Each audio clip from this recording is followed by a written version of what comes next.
Am 1.6.2023 wurde die Meta Quest 3 angekündigt und seitdem wiederholt sich immer wieder eine Frage. Wenn ich mir heute noch eine VR-Brille kaufen möchte, welche sollte es dann sein? Ob es sich lohnt, noch die Quest 2 zu holen oder besser auf die Quest 3 zu warten, habe ich ausführlich in einem Video in dieser Infokarte behandelt. In dem heutigen Video widme ich mich der Frage, wenn ich auf keinen Fall auf die Quest 3 warten möchte und direkt in die Virtual Reality einsteigen möchte, welches ist dann das richtige Headset für mich? In diesem Video spreche ich vom Markt der sogenannten Standalone-Headsets, die also ohne angeschlossenen PC ein Virtual Reality-Erlebnis bieten können. Und da kommen in erster Linie zwei Headsets in Frage, nämlich die Pico 4 und die Meta Quest 2. Beide Headsets bedienen preismäßig den Einsteigermarkt und haben beide ihre individuellen Stärken und Schwächen. Kleiner Disclaimer vorab, hierbei handelt es sich natürlich nur um meine Meinung, die ich euch aber ausführlich erläutern werde. Seht ihr das Ganze grundsätzlich anders? Dann ist das überhaupt gar kein Problem. Schreibt mir doch einfach mal von eurer Meinung in die Kommentare. Interessiert ihr euch für weitere Vergleiche von spannenden VR-Headsets? Dann abonniert die Zockstube und macht das Glöckchen an und ihr werdet das nächste Mal, wenn ich so ein Video hochlade, direkt benachrichtigt. Und jetzt verschwenden wir keine Zeit und legen los. Viel Spaß!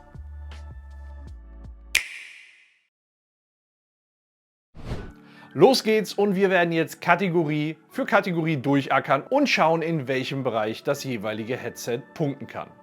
Kommen wir erstmal zum Chipset. Sowohl in der Quest 2 als auch in der Pico 4 ist ein Qualcomm Snapdragon XR2 verbaut. Also absolut derselbe Chip. Ein solcher Chip setzt sich insbesondere aus einer CPU und aus einer GPU zusammen. Bei der CPU handelt es sich um einen Octa-Core mit den folgenden Werten: ein Prozessor mit 2,84 GHz, 3 Prozessoren mit 2,42 GHz und 4 Prozessoren mit 1,8 GHz. Als GPU ist ein Adreno 650 verbaut. Fun Fact: Adreno ist ein Wortspiel. Es handelt sich nämlich dabei um eine Nachfolgegrafikkarte einer Radeon und bei Adreno sind die Buchstaben nur ein bisschen vertauscht. Die Taktung der GPU liegt bei der Pico 4 bei 587 MHz, was ein ziemlich guter Wert ist. Als die Quest 2 2020 auf den Markt gekommen ist mit demselben Chip, war sie nur mit 490 MHz getaktet, was deutlich weniger war. Aber dann hat Meta die Taktung schrittweise über 525 MHz und jetzt im letzten Schritt mit Update 55 auf 625 MHz erhöht. Damit ist zwar nominell derselbe Chip verbaut, aber bei der Quest 2 bietet er einfach mehr Performance. Und damit Punkt für die Quest 2. Kommen wir als nächstes zur Auflösung. Diese bezieht sich auf die Qualität der Bilder, die das Headset anzeigen kann. Eine höhere Auflösung sorgt für schärfere Bilder. Die Quest 2 liefert 1832 x 1920 Pixeln, also je Auge 3,52 Millionen Pixel oder insgesamt 7,03 Millionen Pixel. Die Pico 4 kann da schon ein gutes Stück mehr mit 2160 x 2160 Pixeln, also 4,67 Millionen Pixel je Auge oder insgesamt 9,33 Millionen Pixel. Also ein glasklarer Sieg für die Pico 4, aber worauf ich an dieser Stelle immer hinweise, man darf nicht zu dem Trugschluss kommen, dass die höhere Auflösung automatisch zu einem besseren Bild führt. Das sehen wir ganz besonders stark bei der Meta Quest Pro. Die Displayqualität hängt von mehreren Faktoren ab, wie beispielsweise den Displaytypen, zu dem wir jetzt kommen. Sowohl die Quest 2 als auch die Pico 4 verwenden LCD-Displays. Auch hier ein glasklares Unentschieden. Aber was man dazu sagen muss, so richtig gut ist LCD nicht mehr. Es gibt inzwischen bessere Standalone-Headsets, die aber auch deutlich teurer sind teilweise.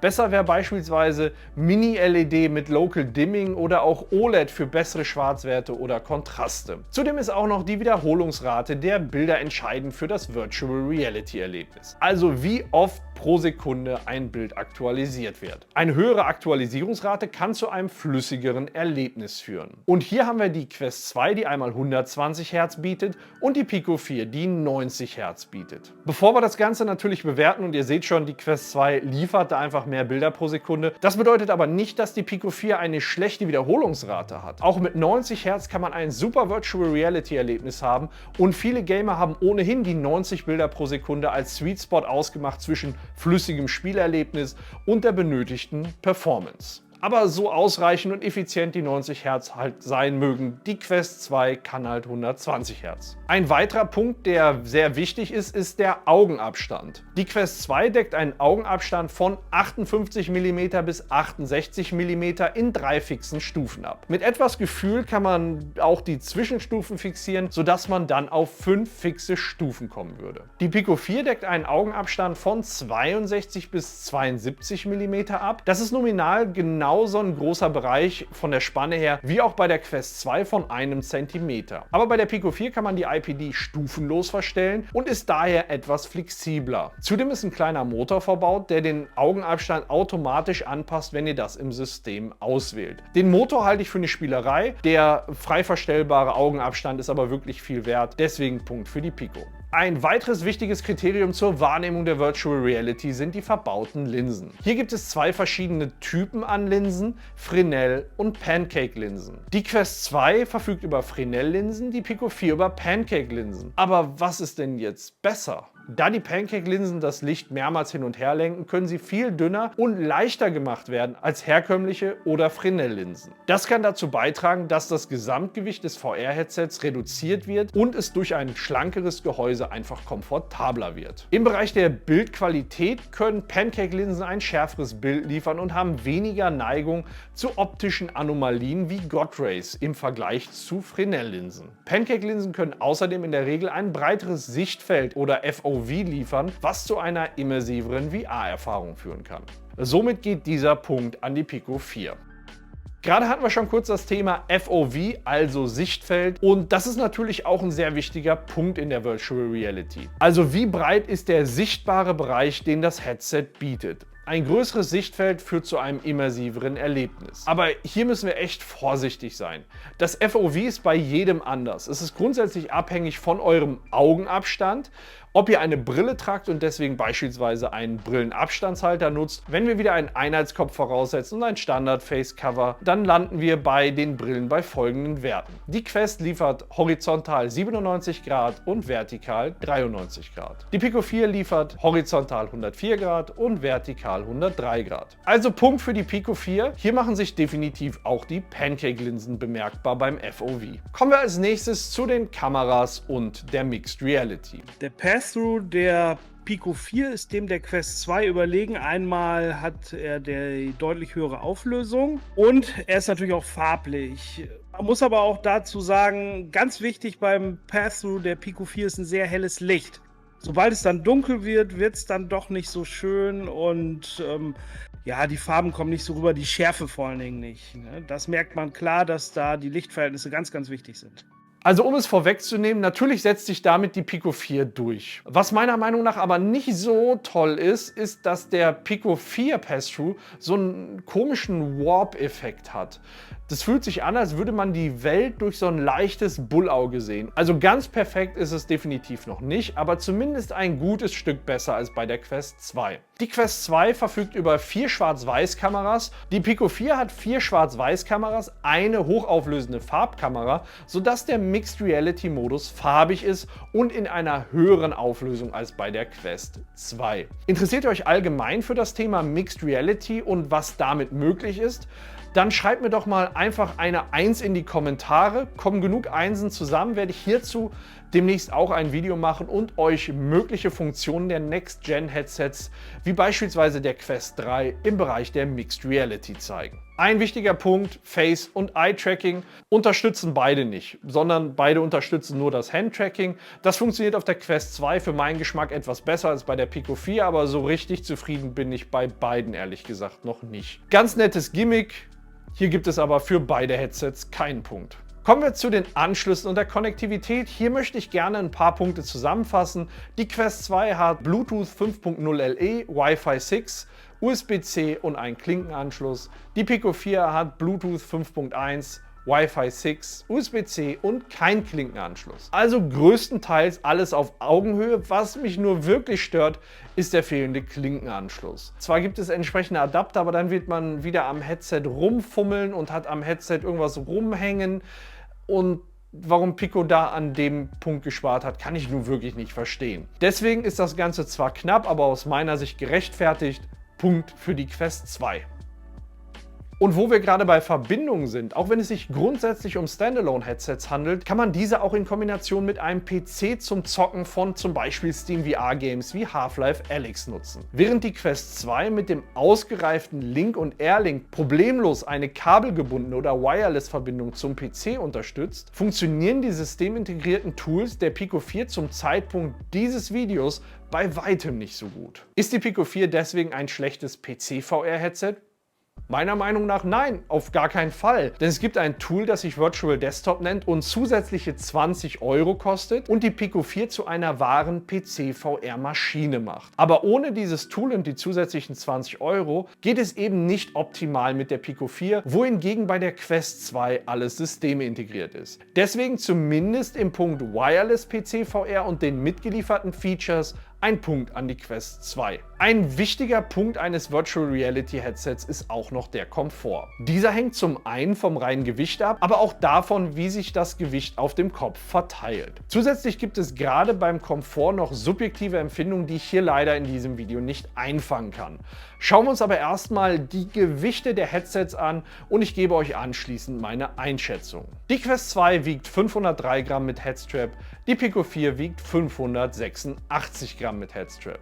Also rein nach dem Gewicht führt die Quest 2. Aber ist sie deshalb komfortabler als die Pico 4? Nicht unbedingt, denn bei der Pico 4 ist der Akku an der Rückseite des Kopfes angebracht und das Headset somit im Bereich der Kopfmitte ausbalanciert. Das habt ihr bei der Quest 2 überhaupt nicht. Das standardmäßig mitgelieferte Headstrap hat quasi kein Gegengewicht und daher hängt einem das gesamte Gewicht der Quest 2 im Gesicht. Damit geht der Punkt des Komforts aufgrund der Balance an die Pico 4, auch wenn ich bei meiner Kopfform feststellen musste, dass es sowohl am Hinterkopf als auch am Facecover relativ schnell angefangen hat, unangenehm zu drücken. Trotz allem Punkt für die Pico 4. Um den Komfort der Quest 2 zu erhöhen, nutzen viele die Möglichkeit und holen sich ein Headstrap vom Meta selbst oder von Drittanbietern, die einfach den Komfort erhöhen können. Zusätzlich können diese auch Akkus am Hinterkopf enthalten, die dann wieder ein Gegengewicht darstellen und dadurch den Komfort erhöhen. Stichwort Balance. Und da kommen wir zu einem Vorteil der Quest 2.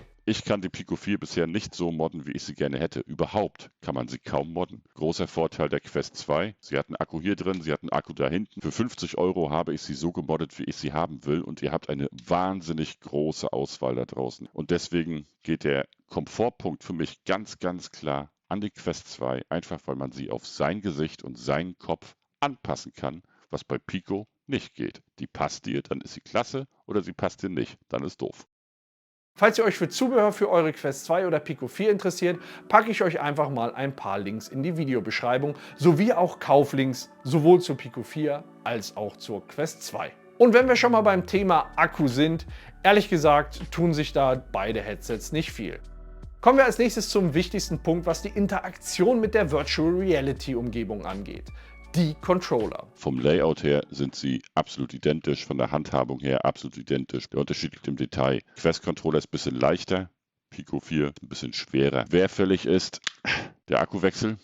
Man muss das Ding rausziehen, da wieder reinstecken. Ist hier besser gelöst. Man drückt den kleinen Hebel runter, das Fach öffnet sich, du kannst die Akkus wechseln und genauso wieder reinstecken. Ist total easy, total entspannt. Und jetzt kommen wir zu ein paar technischen Daten. Die Quest 2 Touch Controller der dritten Generation arbeiten mit einem Infrarot-Tracking-Ring und einem einfachen Vibrationsfeedback. Genutzt werden wechselbare Zweifach-A-Batterien. Die Pico 4 arbeitet mit zwei Zweifach-A-Batterien. Wenn man mal subjektive Elemente wie den Tragekomfort der Controller ausblendet, die von Hand zu Hand unterschiedlich wahrgenommen werden können, bleibt im Wesentlichen das Tracking und das Vibrationsfeedback als Bewertungskriterien. Und da sehe ich die Controller ehrlich gesagt auf Augenhöhe. Beide kommen längst nicht an die Qualität von den Touch Pro Controllern von Meta oder den Sense Controllern der PSVR 2 heran, bieten aber trotzdem eine solide Tracking-Leistung und eine immersive Erfahrung. Kommen wir jetzt zu einem weiteren wichtigen Punkt, nämlich das Ökosystem. Hier hat Meta wirklich viel Arbeit in den letzten Jahren reingesteckt und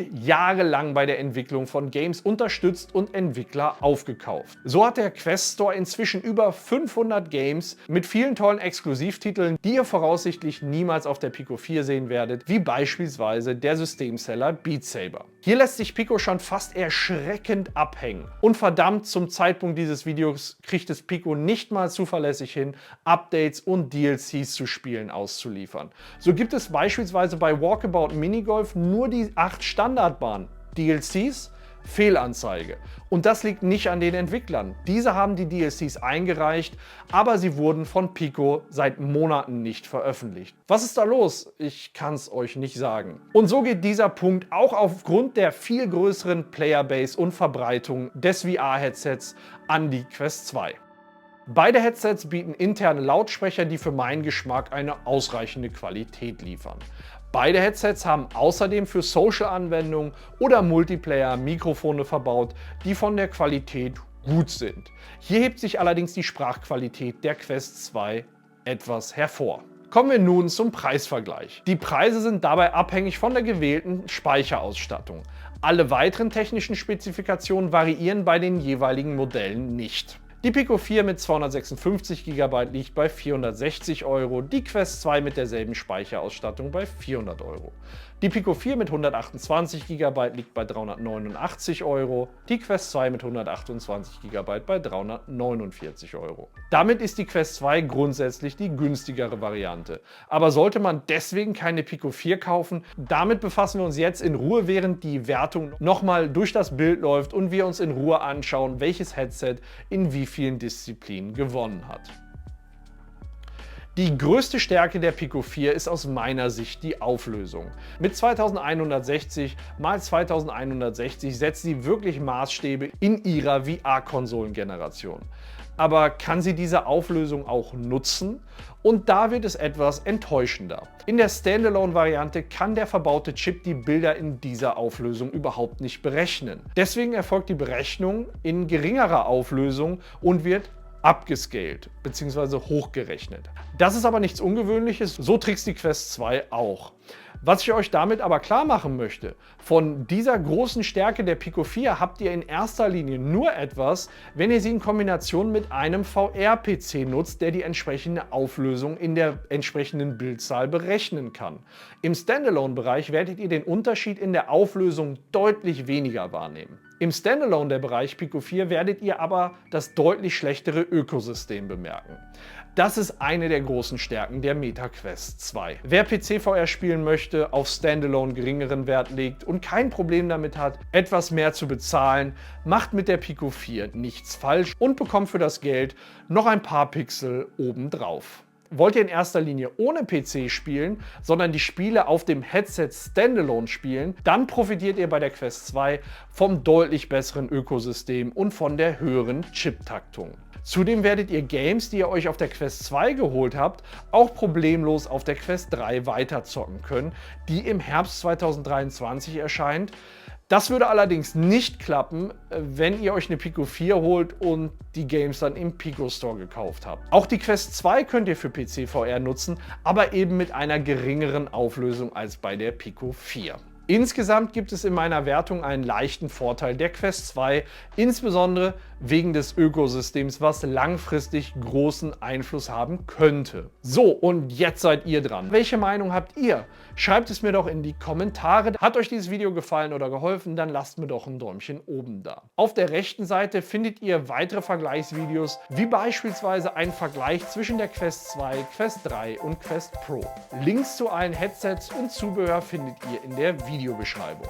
Vielen Dank für eure Däumchen, eure Kommentare und vielen Dank auch an meine Patreons, ohne deren finanzielle Unterstützung Videos in dieser Qualität überhaupt gar nicht möglich wären.